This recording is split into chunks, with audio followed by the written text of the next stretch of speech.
नमस्कार विद्यार्थी मित्रों, कैसे हो? आशा है आप सब अच्छे होंगे, ठीक है, और पढ़ाई करने के लिए बैठ गए होंगे। अब पढ़ाई शुरू करते हैं। तो हमने इकाई 4 पूर्ण कर लिया है। पक्की कापी में भी सब कुछ लिख लिया होगा। पुनरावर्तन 1 भी हमने समझ लिया है, वो भी आपने लिख लिया होगा। 3 निबंध दिए हैं, वो भी लिख लिए हैं। अगर उसमें कुछ बाकी है लिखना तो आज लिख लेना, ठीक है। शुरू करते हैं काव्य 5। तो सबसे पहले काव्य 5 को सस्वर गान करना है, आपको सीखना है गान। तो कैसे सीखोगे? इसके लिए वीडियो भेज रही हूँ।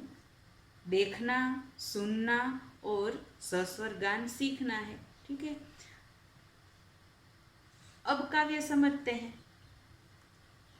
काव्य का नाम है हिंद देश के निवासी। किसके बारे में है? तो हमारे देश की एकता के बारे में है, हमारे देश की विशेषता के बारे में है।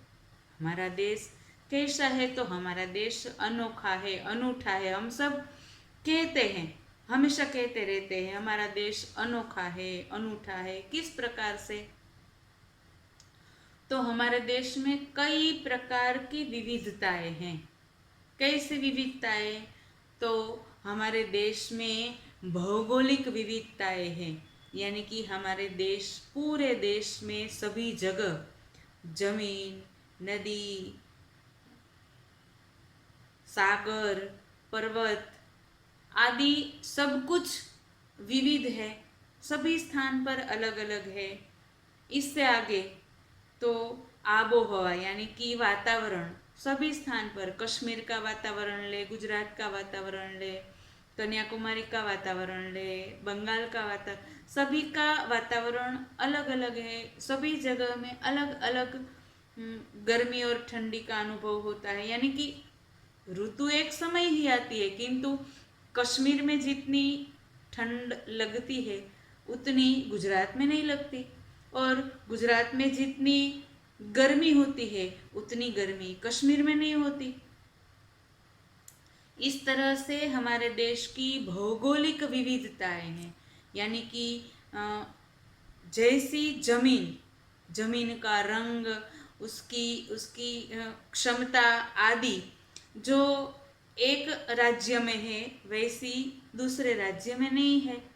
तो इस प्रकार से नदी, पर्वत, मैदान, पर्वतीय विस्तार आदि सब कुछ अलग अलग, कई तरह की भौगोलिक भिन्नता भी है। तो इसी तरह से अन्य विविधता भी है। कैसी कैसी विविधता है? तो एक हमने विविधता देखी तो भौगोलिक विविधता है। जमीन, नदी, मानिए मध्य प्रदेश, तो मध्य प्रदेश में समुद्र नहीं है। गुजरात, तो गुजरात में गुजरात के किनारे समुद्र है। समुद्र के किनारे गुजरात है, हम ऐसा भी कह सकते हैं। यानी कि गुजरात को समुद्र का किनारा मिलता है, मध्य प्रदेश को नहीं मिलता, कश्मीर को नहीं मिलता। इस तरह से अनेक विविधता है हमारे पूरे देश में। जिस प्रकार से हमारे देश में अलग अलग कई राज्य है, उसी प्रकार से उसी राज्यों की अलग अलग विभिन्नता है। और कैसे कैसे विभिन्नता है? तो सभी राज्यों में रहने वाले लोग, उसका दिखावा, उसका पहनावा, उसकी खाने पीने की सभी आदतें,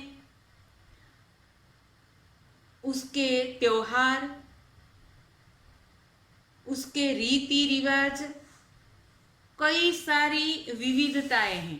गुजरात के रीति रिवाज है, कश्मीर के रीति रिवाज है, बंगाल के रीति रिवाज है, तमिलनाडु के रीति रिवाज है। सभी रीति रिवाजों में कुछ न कुछ विभिन्नता है, कुछ न कुछ अलग है। तो इस प्रकार हमारे यहाँ, हमारे देश में प्राकृतिक विभिन्नता तो है ही, मानवीय विभिन्नता भी है। तो इस काव्य में हमें यही सीखना है कि हमारे देश में कई प्रकार की विभिन्नताएं हैं।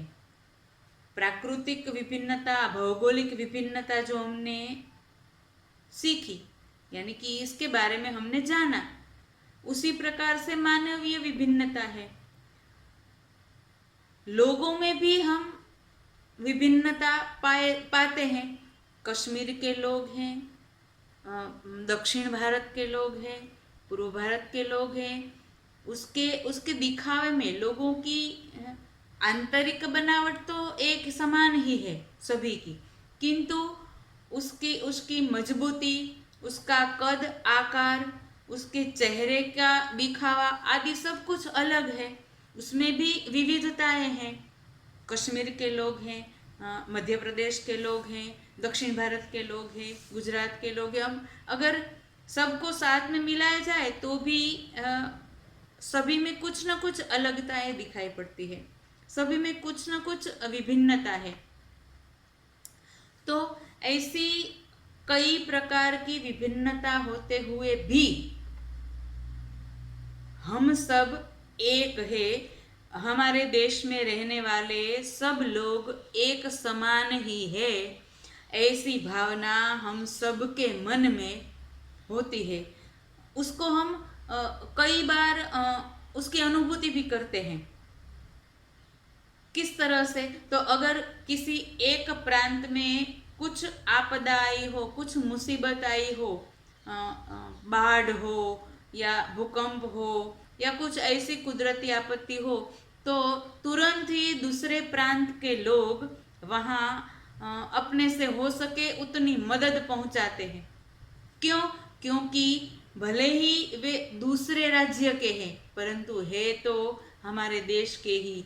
अरे इतना ही नहीं, हमारे यहाँ भारतीय संस्कृति में तो क्या कहा गया है, सिर्फ हमारा देश ही नहीं, पूरा विश्व, पूरी पृथ्वी पर रहने वाले सभी लोग हमारे परिवारजन है। कहा गया है ना संस्कृत में, वसुधैव कुटुंबकम, वसुधा एव कुटुंब। वसुधा यानी पृथ्वी, पूरी पृथ्वी हमारा कुटुंब है, हमारा परिवार है। तो अगर हम पूरी पृथ्वी को हमारा परिवार मानते हैं तो हमारे देश के लिए तो क्या कहना, हमारा पूरा देश एक ही है। देश में प्राकृतिक विभिन्नता है, भौगोलिक विभिन्नता है, वातावरण की विभिन्नता है, ऋतुओं में भी थोड़ा थोड़ा परिवर्तन है। कैसा? तो अमुक प्रांत में ठंड ज़्यादा लगती है, अमुक प्रांत में गर्मी ज़्यादा लगती है, कोई प्रांत में बारिश ज़्यादा आती है, कहीं कहीं बारिश कम आती है, कहीं रण प्रदेश है, कहीं समुद्र है, कहीं नदियाँ है। इस तरह से अलग अलग प्रकार की विभिन्नता है। फिर भी हम सब लोग एक साथ मिलकर हमेशा मिलजुल कर रहते हैं और एक दूसरे के